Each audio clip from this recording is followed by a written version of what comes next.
High বন্ধুরা, সবাই কেমন আছেন? আশা করি সবাই বন্ধুরা ভালো আছে। তো আপনার বাড়িতে আপনারা সিমেন্ট বালুর কাজ করেন, ঠিক আছে, এই পর্যন্ত কোনো সমস্যা নাই।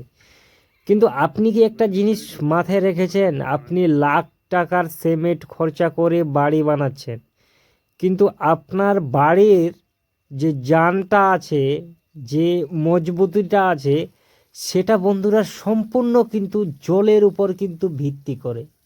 আপনি যদি সঠিক সময়ে সঠিক পরিমাণে দেওয়ালে যদি জল না দেন, সিমেন্ট বালুর দেওয়াল হোক বা কংক্রিটে ঠিকঠাকভাবে জল না দেন, তাহলে আপনার বাড়িটা কোনোভাবেই কিন্তু মজবুত হবে না। আপনারা যতই রড ব্যবহার করুন, যতই দামি সিমেন্ট ব্যবহার করুন।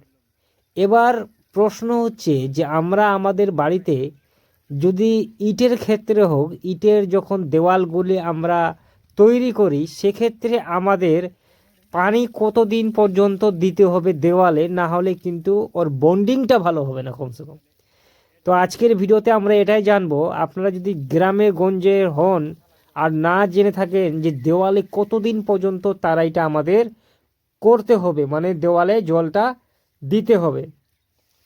তাহলে সর্বপ্রথমে আপনাকে বলি, আজকে যদি আপনি ইটের দেওয়ালটা গাঁথনি করে দেন, গাঁথনি করার পর আপনি মনে রাখবেন যে কম করে হলেও 7 থেকে 10 দিন পর্যন্ত আপনাকে দেওয়ালে অবশ্যই পানি দিতে হবে দেওয়ালে।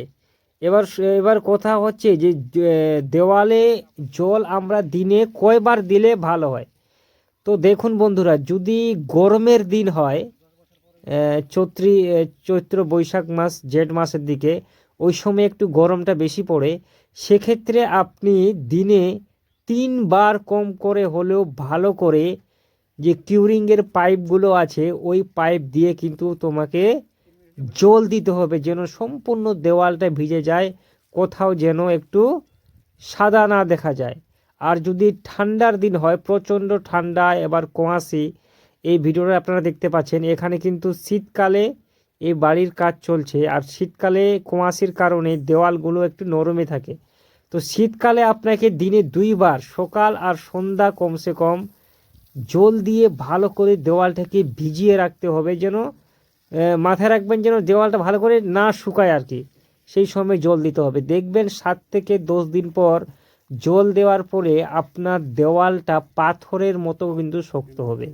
আর সঠিক পরিমাণে জল না দিলে বন্ধুরা আপনার বাড়িতে কোনো কাজে আসবে না। তো আজকের এই ভিডিওতে এতটাই, আবার দেখা হবে একটা অন্য ভিডিওতে। ততক্ষণ সবাই ভালো।